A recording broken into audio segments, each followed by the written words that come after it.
Hello everyone, this is Samuel, and let me just talk to you about the famous quote by Charles Spurgeon that should really spur you up.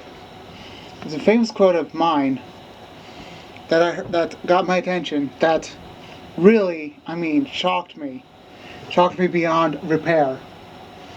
And Charles Spurgeon is the kind of guy that is very faithful to God. He believes in basically grace, and he believes in grace alone. Apparently, he talked about the religious Pharisees as those, that are condemned already. Another condemnable sin is basically, not rejecting God completely, rejecting God beyond repair. But this one saying is, something that really caught my attention. And let me first say this to you, that today there's many people in America that are considered lukewarm, and in America there's no churches that are talking about grace. The one that Charles Spurgeon is talking about. And you think of, well, Charles Spurgeon is basically, basically the only one in his time that was talking about grace, and that very few are saved. Well, the God did say the path is narrow, but for what? He said very few will find it, but for what? So,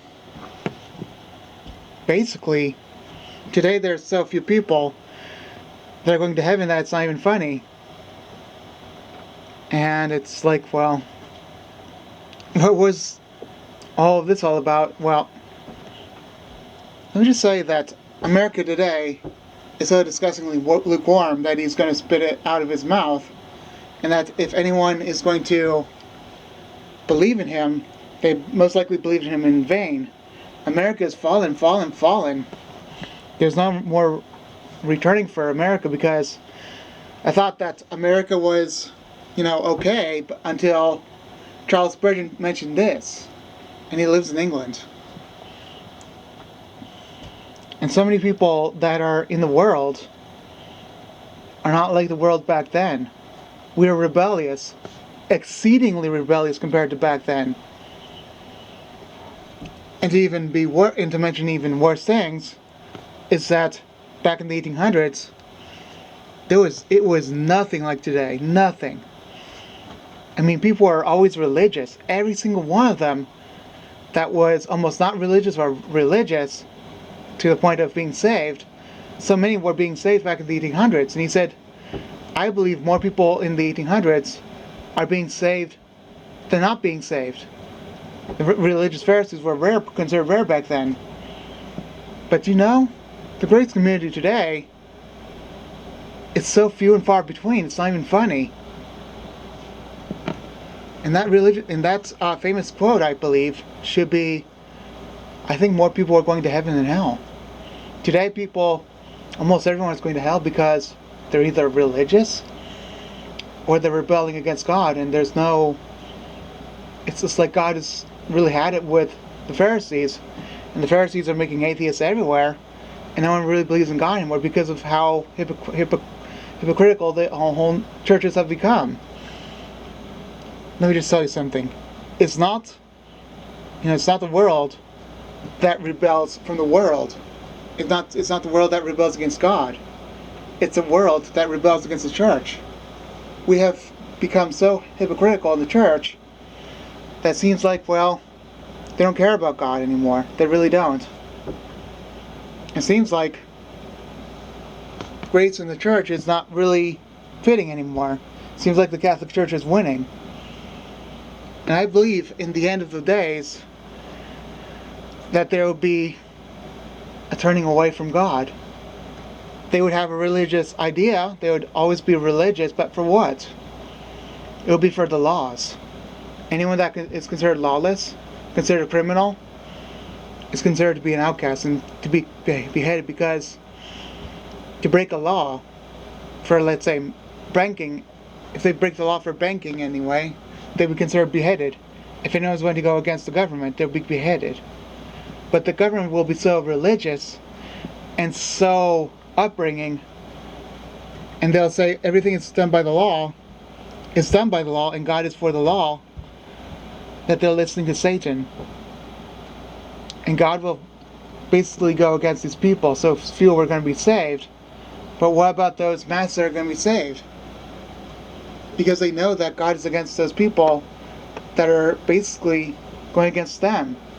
They'll figure it out one way or the other, because God will have a mass awakening by those people that are, rejecting God's word, and they don't even know God's word anymore, until God wakes them up in visions or in dreams. He's going to be with them in the end of days. He's actually going to choose people to be with him, for those that he knows that's going to follow him. Let's just say that if anyone is no longer, following, let's just say that if no one understands how to choose God or anything like that, or they don't seem to fit in with the church, if they can't find God, there won't be a last person that is saved on the earth until the rapture. No. Those people are left behind. These people will know by God telling them through the 144,000. It's not just the 144,000 being saved. It's a whole cloud of people. A huge number of people being saved in the end times. The 144,000 people are being those are the preachers. And the two witnesses are the Jew and the Gentile. So who is the Gentile? I would say, one of the two witnesses, I believe, is Peter. Peter's going to be one of the witnesses. And then, I would say Abraham is the other one. Peter the first one, Abraham the other one. There's no ifs, buts, or ands. It's just Peter with Abraham. Peter, the one that was with Jesus, and Abraham that had visioned Jesus, that had faith to go to the land of Israel, to basically sell the land for the Jews. So, it will be mostly Jews being saved, but then what about those who could not be saved, or did not know how to be saved because of the hypocrisy that was going on in the world? Those huge amount of people are going to be saved by a huge number. Those people that saw nothing about us will see everything by God, and He will do tremendous amount of judgment against those who are judging them. Those judgmental people are going to hell, no matter what. Why? Because they say judge everyone. But God says judge not. Those people that are saying you must do it by the law, God says the law can't save you. Because remember, Charles Spurgeon said it perfectly. Because he knew that back then, in his time, he could remember that more people were going to heaven than hell. Yet people are being so religious, so much like a Pharisee, that I believe in the end times will either be A, part of the Pharisee system against the Catholic Church, and literally part of the woke system that's so gay, and part of the gay church, but then against the church as well, and have their own sets of laws and following Satan, or just B, part of the Pharisaical system being rejected by the Antichrist, but then the Pharisees will follow Satan instead, because they were lawful towards everyone, even Satan. So then the Pharisees create people to fight the devil as everyone else. Why does this matter? Charles Spurgeon didn't have such a damaged church from the Catholic Church. The Catholic Church wasn't as bad as it is now. Back then, the Catholic Church only had power to be faithful. Even then, they had false gods, but many of them were saved back in those old days. In those old days, people were being saved everywhere. People were witnessing to everyone else about God. They're saying, yes, Jesus is alive. Even in the 1800s, people were saying, yes, Jesus is alive. And then a new movement came. They said Jesus is dead. And something went wrong with the Catholic Church. They're gods. And then they became part of works. And then their works became part of atheism. And then their atheism became, literally, a part of gay people and wokeism. And it'll become a part of Satanism. And Satanism will change. It'll become something so great and so powerful and so evil that there will be no return for those people that choose the law over God. Why is the law so corrupt? Well, the law is great. It's good. It is even considered just and holy, but has been corrupted by Satan. It's trying to do the right thing, but no, it doesn't have Jesus. Why? Only Jesus saves. Charles Spurgeon was a guy for grace, not a guy for lordship or works. He was always a guy that's always considered Jesus first, because he remembered, he didn't know how to get Jesus, but Jesus had his miracles, for the way of God. I think the main thing that got Satan coming, it wasn't just the church, but I think it was something that was even greater. Something that was more dividing than anything else. And it was the prayers of the Satanists and the Illuminati. First it was the Masons, then the Satanists came, and then Aleister Crowley came, took care of America in heartbeats. In the 40s, Aleister Crowley said, okay, I got a lot of people believing in me. Now he said to attack the church. And in 1948, Jerusalem became, this is making more sense if you believe in God, but Jerusalem became literally a figure. Like the Satanists were in secret, but like Jerusalem Jerusalem was always something that was major, because God was always saying, I'll show you something that is very significant. The world will end very much now. People are always against evil, like Hitler and his Nazis. But that was basically a satanic program, and by the Satanists themselves, that back in 1948, they prayed against the church, and now they don't know what's going on anymore. They're for the law. They're lost forever. And these people are getting their power from, the resources of themselves. And they would always say, oh yeah, we get power from doing the lordship. And there would be so many in masses. Power means like a huge amount of people. And basically change of mind, and basically even authority. They'd always get authority over people, which is masses of people. Which just means they got more people than us. And that happened in the 70s. And someone said it, I believe either Charles Spurgeon or someone else. If you get people to become Christian in a something in the lines of, if you let people become a Christian in a carnival and let them praise in a carnival, then you'll give them a carnival. If you give praising Christians a carnival, you give them a carnival. And that's exactly what happened in the 70s. They got the carnivals. And now the carnival turned into a party. And the party's turning satanic. And people are rejecting that as far away as possible. the Christian church and the New Age movement, not only the New Age movement, also the people that are for feel-good stations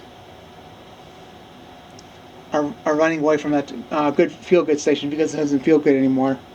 Especially to those people that are born again. That never feels good to us. And back in the 1800s, it would never feel good to them. It would be unpopular. But because of the Satanists, they want everyone to believe in them. Because they want everyone to go to them even though they're a few people. Just like wokeism is a few people. Just like gay agenda is a few people. They want it worse and worse and worse. They wanted to make it worse and worse and worse and worse. Even worse is that people just don't care anymore about God. They just care about the laws of people. They want people to be saved by works rather than anything else. Charles Spurgeon famously said to me, I believe that there are more people being saved today than going to hell. Today, that number is 1 in 400 that are being saved. Back then, it was 2/3 of the people being saved. Now, it's a scary number. And we should all be scared by that number. First it was by the Messianic prayers from slavery. Then it went to factory prayers, to then Halloween and Christmas and all the paganism, to Satanism, to rebellion. Basically first the church, people in the church got confused, and then there was rebellion, and then there was rebellion after rebellion. And then there was war and rumors of war, and then there was evil all over the world. God's judgment first, but then everyone rejected everyone else. This is exactly what's happening in the end. Apparently I do not want to be any part of it. I wish I was in the nut house. I wish I was, so I could go to heaven. Apparently this would not be so for most people, because they understand about God in the lawful sense. They're just being not hypnotized, but basically they're being led astray, and they're being confused by Satan and his followers at the church, at the Christian church, that is basically telling them you must do things by the law. Satan was always for the law when he basically said, okay, let them be Christian. But when the law became powerful for the people to be no longer saved, the law became Satan's tool to destroy mankind, because the law would be twisted. And this is why we have the law against people going against abortion. We have the law that prohibits people from saying the right thing on the internet. We have a law that says if anyone says misinformation, they will be banished from the internet. We even have laws that prohibit people from saying grace in a church, saying prayers in a school. Those are the laws we have. If you say a prayer in a school, you will be fired and you will be sent to prison. There are even laws that say if you have a child that is homeschooled and have prayers, you will be sent to prison. That's the exact law that we have right now. We have Antichrist laws. And if we are saved by the law, we are saved by corruption. Even then, we're very close to the end days, when there will be no more souls left to save, especially in America, especially in Australia, and even in England. Then we will be raptured out of here. Because Charles Spurgeon said this famous quote for the rapture, not for his time. Alright, I'll be done now, okay? Bye.